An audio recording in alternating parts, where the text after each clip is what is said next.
I want to fast forward a little bit to when you joined the Viper unit. I think that was like 5 or 6 years later.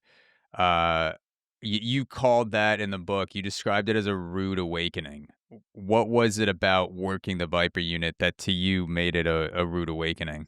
It was probably the fact that now we were targeting violent criminals more than drugs, and the amount of kids that somewhere around 2014 things changed on the streets. They just did.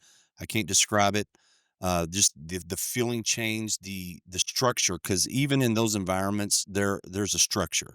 There used to be shot callers. There used to be the OGs that if you wanted to do something, you kind of had to get approval because they ran the streets. And then around 2014, things just kind of shifted, and the younger generation changed, and it was a very emotional.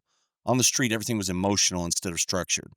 And when that happens, it became really dangerous because I would go to these old guys because you build relationships with the bad guys.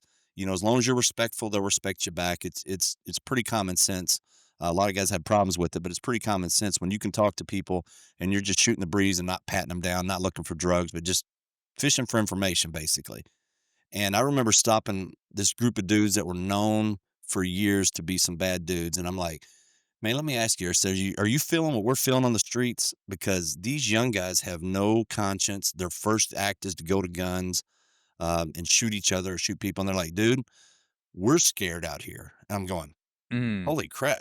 This hardened dude who's been in prison, who's killed people, whatever, is scared." He's like, "The reason is because there's no rules anymore.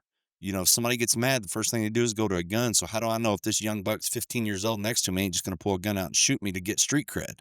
So around 2014, things changed, and I went to Viper in 2012. So I saw that transition happen on the streets, and it was just an awakening of, my goodness, the lawlessness, because they would have, I mean, I'm talking 12, 13, 14-year-old kids with Dracos and ARs, and it was just amazing yeah. what they were doing at the time. And I think that was the main function behind that So statement. so around 2014, whatever. Michael Brown. Oh, what's up? Michael Brown. That's what changed everything. The hands up, Michael don't Brown. shoot. Yeah.